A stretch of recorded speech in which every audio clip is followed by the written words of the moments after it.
Olá, graça e paz.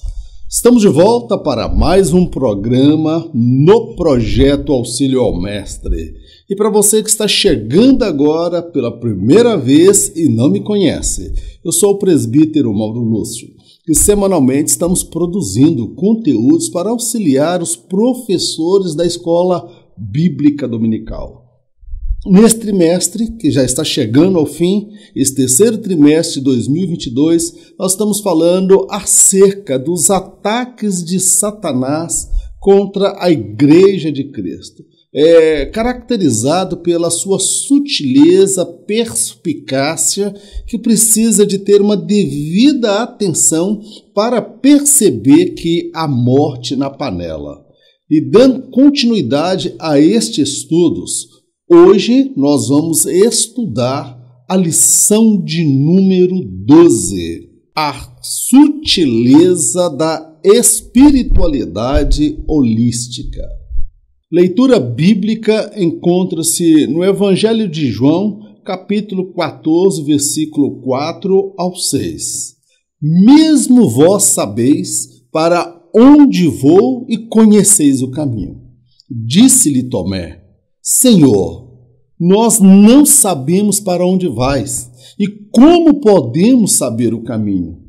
Disse-lhe Jesus: Eu sou o caminho, e a verdade e a vida. Ninguém vem ao Pai senão por mim. Na lição de hoje, amados, nós vamos falar de um tema que, dentro dessas várias lições que foram apresentadas, eu julgo desnecessário. Porque vai tratar-se de uma corrente filosófica que ela é uma miscigenação de várias religiões orientais, como o budismo, o shintoísmo. Então tem vários elementos ali. E estas crenças, ela traz uma palavra difícil, uma palavra, parece que um ponto que é intelectualizado, é a palavra holística. É uma palavra de cunho grego cuja raiz traz a ideia de algo completo e algo inteiro. É aquela visão da vida, aquela visão das leis, vamos dizer assim, da física, as leis da natureza, leis espirituais, que traz aquela visão de uma visão mais ampla de todas estas realidades à nossa volta. Na prática, meu amado, esta visão holística, ela vai ensinar que todos os caminhos levam a Deus. Então, nesse sentido, Jesus já está logo descartado, porque ele monopolizou a ideia de Deus. Também eles ensinam que o pecado, ele não existe. O pecado é uma questão de ponto de vista. Nós vemos aí elementos do relativismo. E por fim, Jesus ele não seria o salvador pessoal do pecador. O homem mesmo, ele é o autor da sua própria salvação, porque ele pode se relacionar com os cosmos, com uma força transcendental e evoluir gradativamente.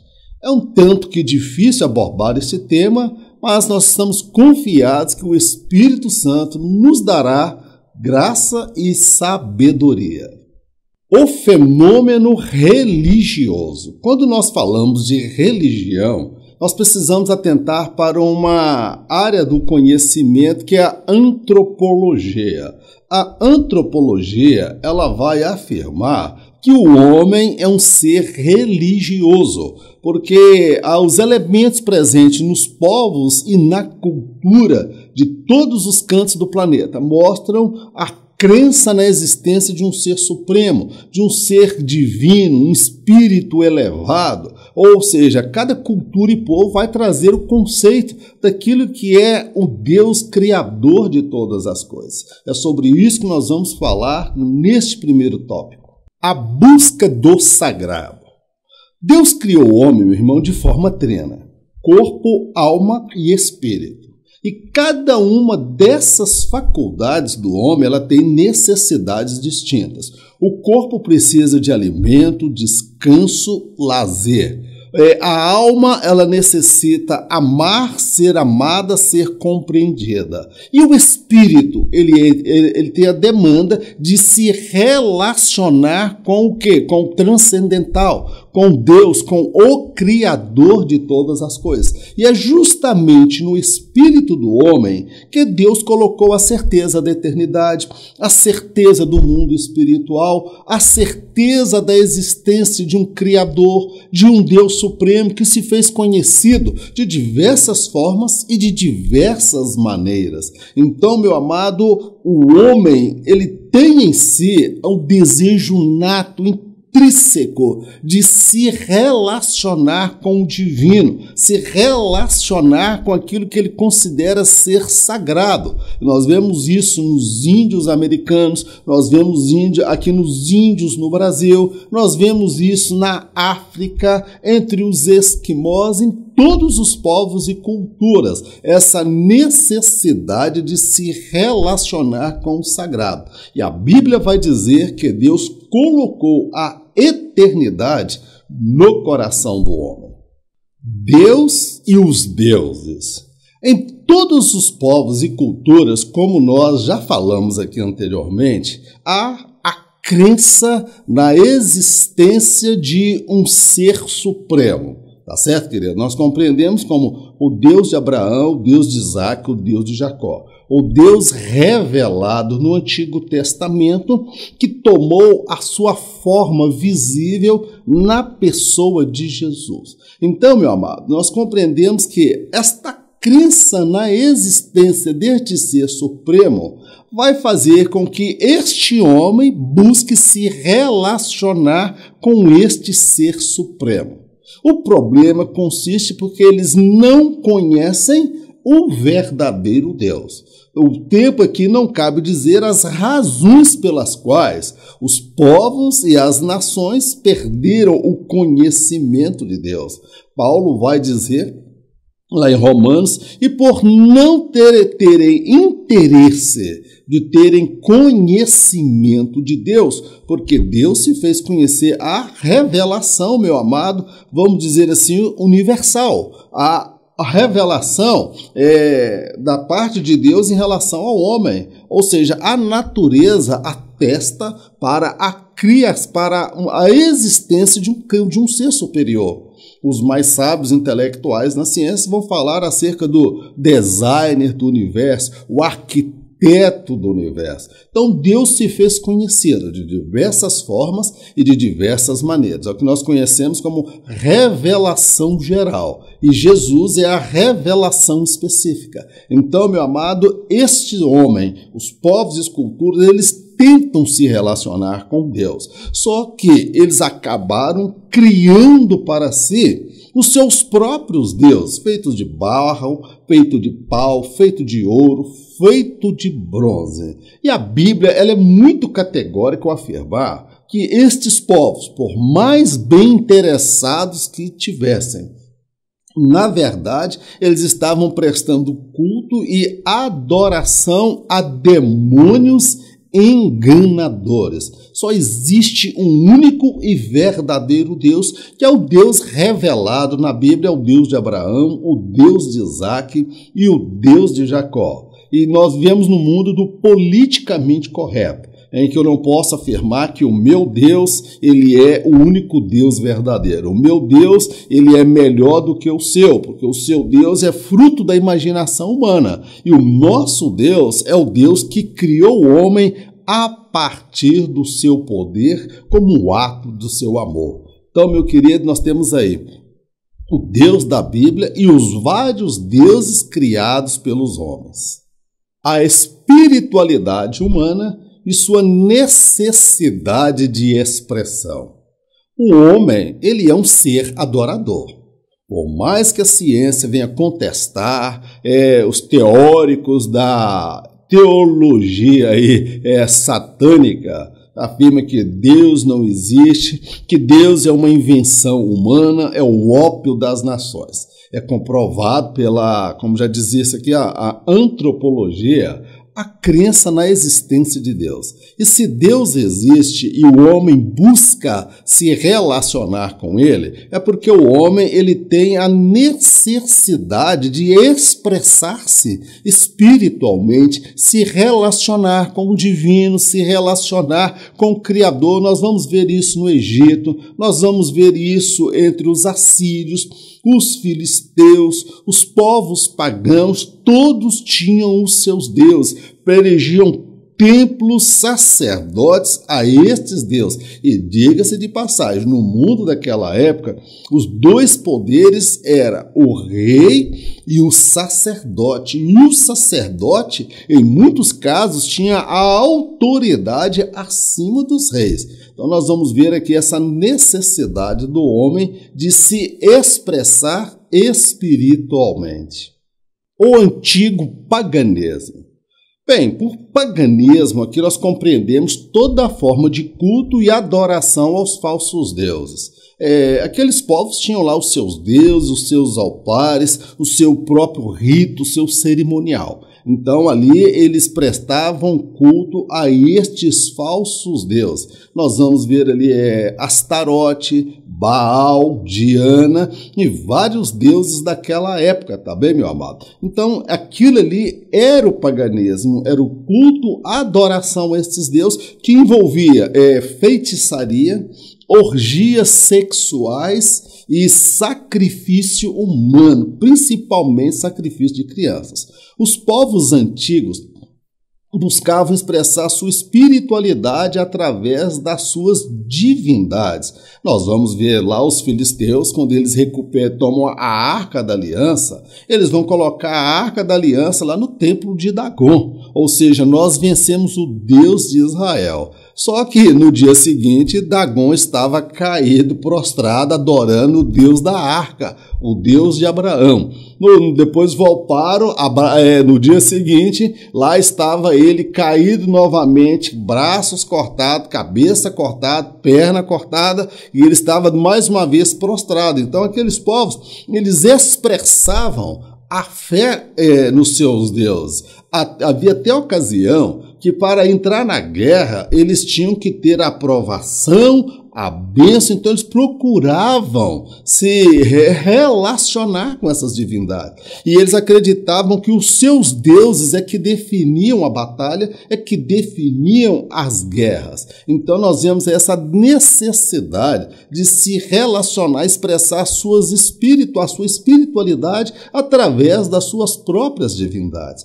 Todas estas manifestações espirituais, elas são formas de paganismo que vai envolver a adoração e o relacionamento com demônios, seja de forma direta ou de forma indireta. Ou seja, nem todos que estão dentro do paganismo terão uma compreensão de que estarão se envolvendo com demônios. Muitos pensam estar se relacionando com seres espirituais, seres celestiais, seres do bem. Todavia, eles praticam o mal. O misticismo oriental.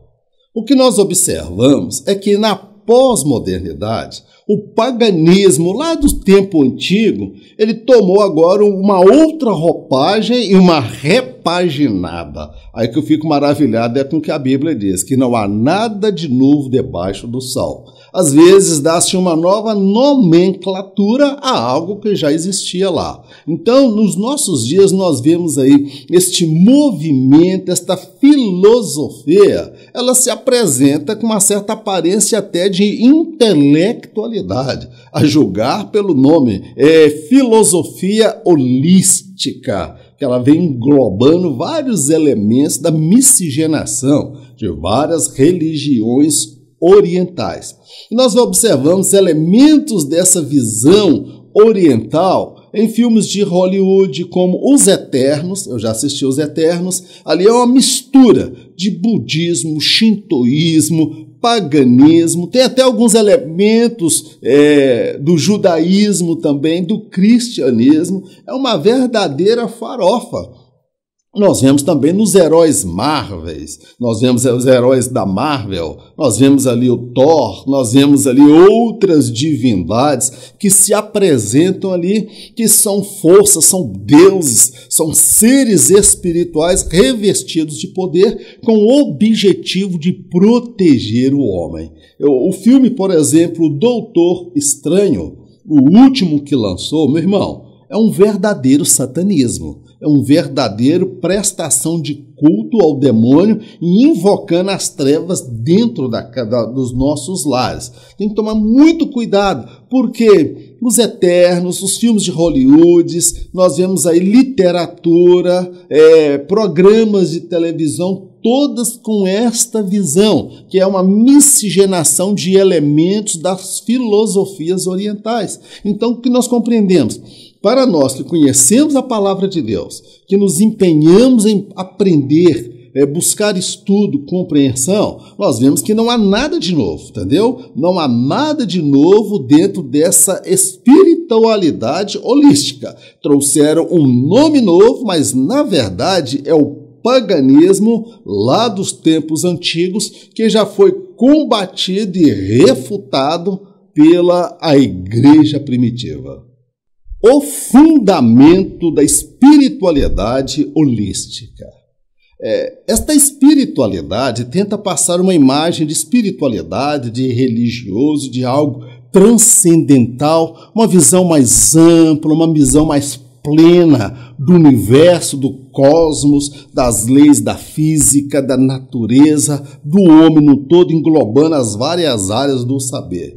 Agora, meu amado, vamos atentar quais são os fundamentos, o que eles ensinam, na verdade, o que eles não falam, mas nós vamos fazer uma análise do discurso daqui, a partir do que eles afirmam, nós vamos concluir o que eles não dizem, mas está intrínseco dentro da filosofia holística. Não há um Deus pessoal. Este é um dos principais fundamentos da religião, do pensamento ou da espiritualidade holística. Não existe um Deus que você precisa se relacionar com ele, como Deus se relacionava com Abraão, Deus se relacionava com Enoque, Deus se relacionou com Isaac, Deus se relacionava com o homem. Então, dentro da filosofia holística, na prática, ela vai nivelar todas as crenças, ou seja, nenhuma religião é melhor ou pior do que a outra, tá certo, querido? É aquele discurso vamos dizer assim, para agradar a todo mundo, politicamente correto. A sua religião não é melhor do que a minha e a minha religião não é melhor do que a sua. Não existem verdades absolutas. Sendo assim, amado, segundo eles ensinam, todos os caminhos conduzem a um ser, a uma força cósmica, a uma força que não se comunica, a um Deus que se tiver boca não fala, se tiver ouvido não ouve, e se clamar a ele não vai responder. É um Deus chuchu, é um Deus que não tem sabor, é um Deus que não interfere, é um Deus que se limita a mandar energias cósmicas, mandar energias positivas. Meu querido, isso é muita farofada, isso é conversa para boi dormir. Então nós vamos ver que esta forma de crer aponta para um Deus impessoal, ou seja, ele não se relaciona ou tampouco se manifesta o interesse de se comunicar com os homens. Agora eu te pergunto, como eu vou estabelecer uma crença, uma corrente filosófica, a partir da crença de uma existência de um Deus que não se comunica, que não se relaciona, que não traz a revelação e nem expressa a sua vontade? É um Deus muito subjetivo, é um Deus que não tem propósito, que não tem ideal, que não tem regras, que não estabelece o padrão de conduta, é um Deus mamão com açúcar, é o Deus onde tudo é liberado, tudo é permitido. Não há uma verdade factual. Essa é uma das características da espiritualidade holística. De acordo com esta filosofia, nós vamos entender então que Jesus seria um tanto que contraditório. Por quê? Jesus ele disse: eu sou o caminho, a verdade e a vida. E ninguém vem ao Pai, ninguém vai a Deus se não for por mim. Então Jesus, dentro desta visão holística, ele seria uma divindade polêmica, contraditória. E eles mesmos, dentro desta corrente, afirmam que Maomé, Buda, Cristo e tantos outros aí, cabeças de religiões mundiais, eles seriam o mesmo Deus, o mesmo Espírito se revelando a esses povos dentro da sua cultura. Só que Jesus, certa vez, ele veio e acabou excedendo, passando aqui daquilo que ele deveria falar, porque ele monopolizou. Então Jesus, dentro desta visão, dessa espiritualidade, onde não existe verdade factual, Jesus ele é considerado então uma divindade polêmica, uma divindade contraditória, uma vez que ele diz que ele é o único caminho, a única verdade e a verdadeira vida. Então, se não há verdades espirituais absolutas, então em que o homem poderá se apegar? Meu amado, você está entendendo a situação? Se não há verdades factuais, não existem verdades absolutas, como você vai estabelecer os fundamentos da sua fé? A certeza para você viver a sua vida baseados a partir das verdades estabelecidas por uma divindade que não se comunica, é uma divindade que não revela qual é a sua vontade, uma divindade que você não precisa orar para ela, porque ela não vai se comunicar com você. Então, é um Deus impessoal que não traz também verdades absolutas. Tudo é relativo, é a luz que eu recebo do cosmos, do Deus Criador, dessa força divina, é que comunica no meu coração. Comunica o quê? Se ele não se relaciona, então é um Deus impessoal. Já que o Deus da Bíblia é o Deus que se revela de caráter pessoal. Ele vai dizer, por exemplo, Jeremias: antes que você existisse, eu já te conhecia. Antes que você saísse do ventre da sua mãe, eu te conheci. Te consagrei e as nações te dei por profeta. Deus, o Deus da Bíblia, é o Deus que deseja se relacionar e fazer conhecida sua vontade através das Escrituras. A espiritualidade holística e a Bíblia.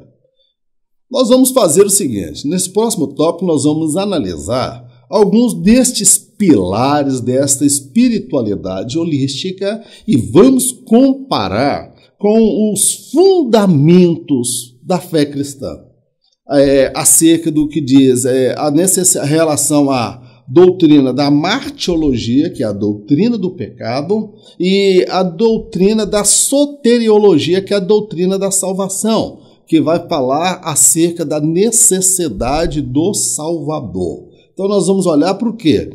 A doutrina do pecado e a doutrina da salvação são as doutrinas universais, tá bom, meu querido? Universais que independe de cultura, credo, povo, independe de pessoas. O senso de pecado e a necessidade de um Salvador está intrínseco em várias culturas, em vários povos e em várias religiões. Nós vamos fazer uma análise desta visão holística e a Bíblia. O problema do pecado. Aqui é um dos calcanhares de Aquiles desta espiritualidade holística. Por quê? Esta forma de crer, ela não apresenta uma solução para o pecado, pois trata-se de uma visão relativista em relação ao bem e ao mal. Então vamos lá. Em se tratando do pecado, meu irmão, o pecado está tão intrínseco também no ser humano que uma criança, quando ela está fazendo algo errado, ela fez alguma coisa que não devia, ela olha para um lado, ela olha para o outro, porque ela percebe que infringiu regras. Então, é algo que está intrínseco no ser humano. Esse sentimento de pecado, essa natureza do pecado. Então, esta visão holística, ela não apresenta uma solução para o pecado, pois segundo na prática o que ela ensina, que o pecado, ele é relativo. O pecado, meu amado, ele é visto como uma imposição das religiões majoritárias, como, por exemplo, o judaísmo e o cristianismo, que foi o cristianismo que inculcou na mente da civilização, das pessoas, a ideia de pecado. Então, eles têm uma visão relativista. Não existe esta visão do bem e do mal, tá bem? É uma questão de construção social, é uma visão de vida adotada por esses adeptos. Então, nós sabemos, meu irmão, que o mal existe. Existe o bem e existe o mal. Existe a luz e existe as trevas. Existe Deus, existe o diabo. E no meio de tudo isso existe o homem que, através do pecado, se distancia de Deus. E quando o homem ele se afasta do pecado, evita o pecado, ele se aproxima cada vez mais e mais de Deus. Então, esta visão holística, esta espiritualidade, ela não traz uma solução para a questão do chamado pecado. Observa, eu não resolvo um problema somente falando que aquele problema não existe. Então nós vemos aí que neste ponto ela não tem uma resposta, ela não tem um parecer, porque a visão desse movimento é uma visão relativizada entre o bem e o mal, a partir da própria percepção da pessoa, que foi influenciado pelo pensamento judaico-cristão. E por isso esse pensamento é obsoleto, arcaico e precisa ser abandonado. É assim que é a espiritualidade holística. Me faz lembrar o meu cachorro que eu tinha, vira-lata, que quando ele fazia o caca, ele fazia a bagunça, a sujeira, ele pegava e jogava um monte de terra para trás para tampar aquilo ali, para dizer que não fez a bagunça, mas estava ali. Então, meu amado, não adianta querer ocultar o pecado. O pecado ele é real e traz sérias consequências sobre a vida do homem. Um salvador pessoal é um outro elemento que é o calcanhar de Aquiles também dentro desta espiritualidade holística. Por quê? Ela não apresenta um salvador pessoal. Ela não apresenta para o homem a necessidade de um salvador. Nós falamos primeiro do pecado, que há um consenso entre os povos e culturas com a questão da realidade do pecado. Outra é a necessidade de um Messias, do Cristo, do prometido por Deus, o Filho de Deus que morreu na cruz. De acordo com esta visão, com esta religião, com esta filosofia, o homem não precisa de um Salvador. Ele pode evoluir espiritualmente e ser o autor da sua própria salvação. Aí nós vamos ver elementos aí do movimento espírita, porque segundo o movimento espírita, os pilares do espiritismo, o homem ele nasce e se ele errou, pecou, fez algo errado, ele vai ter a oportunidade de renascer e refazer os erros e equívocos cometidos na vida, na outra encarnação. Então eles entendem aquela questão do karma. E a pessoa precisa se evoluir. É assim esta visão holística, tá bem, meu querido? Então não há nada de novo, tá certo? É uma nova roupagem.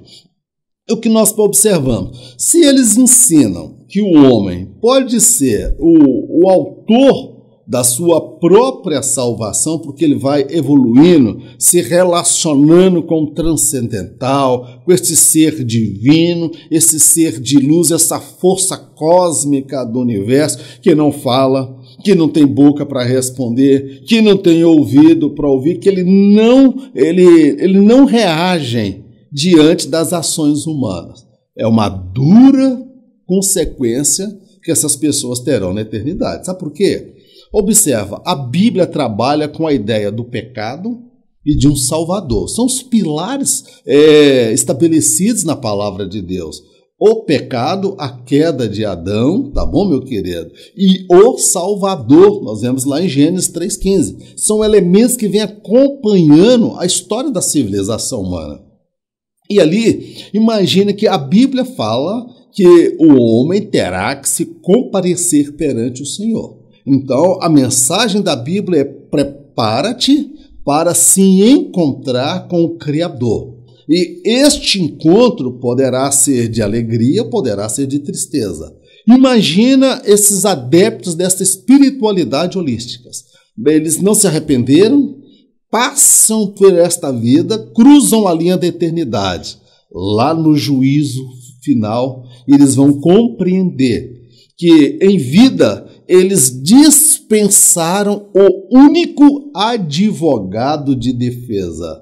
Meu irmão, que Deus tenha misericórdia destas vidas, que Deus tenha misericórdia também das nossas vidas. Eu peço ao Senhor que complete na sua vida aquilo que não me foi possível. Olha, vou falar a bem da verdade. É um estudo assim que pecou, faltou aprofundar mais. Eu senti necessidade de poder falar mais coisas e o meu tempo ele é muito limitado, e mesmo porque ficou muito vaga a ideia. Poderia ter trazido mais elementos para aprofundar mais, mas que o Espírito Santo, meu amado, te dê sabedoria, inspiração para você repassar esta lição e, quem sabe, Deus te dar a oportunidade de esclarecer alguém que já abraçou esta ideia. Vamos orar? Senhor Deus, nós queremos te agradecer por mais este dia, esta oportunidade de aprendermos a tua palavra. A ti toda a honra, toda a glória e todo o louvor. Ensina-nos a ser testemunhas fiéis do Senhor. Nós cremos no Deus revelado na Bíblia, o Deus de Abraão, o Deus de Isaac, o Deus de Jacó. Meu Deus, Tu és o único Deus criador de todas as coisas. Tu és o Deus que se revelou a Abraão. Tu és o Deus que se revelou, meu Deus, aos profetas. Tu és o Deus que se fez conhecido no passado de diversas formas e diversas maneiras. Meu Deus, e nesses últimos dias, o Senhor tem nos falado através do Filho, do Seu Filho, o nosso Senhor, o nosso Salvador, Jesus Cristo, o amado das nossas almas. Senhor, ajuda-nos, ó Pai, que nós sejamos luz para iluminar aqueles que andam nas trevas. Há muitas pessoas bem intencionadas, meu Deus, que talvez prestam culto à imagem e escultura e não conhecem ao Senhor. Meu Deus, usa-nos como canal de bênção para levar a revelação a essas pessoas, não somente através das nossas palavras e pregações, mas através do nosso testemunho de vida. Que as pessoas vejam que há em nós a luz do Senhor, e eles se rendam a Ti e glorifiquem ao Senhor por conta das nossas vidas. Pai, nós te agradecemos por tudo no nome do Senhor Jesus. Amém. Que o grande amor de Deus, a graça do nosso Senhor e Salvador Jesus Cristo e as doces consolações do Espírito Santo seja com todo o povo de Deus, não somente hoje, mas para todo sempre. Em nome de Jesus, amém. Glórias a Deus. Até a próxima oportunidade, se não houver arrebatamento. Porque em caso de arrebatamento, eu não estarei aqui para ministrar a próxima lição. Fique tranquilo, nem você também estará aqui. Eu encontro com você por sobre as nuvens. Fique na paz, Deus te abençoe no nome de Jesus.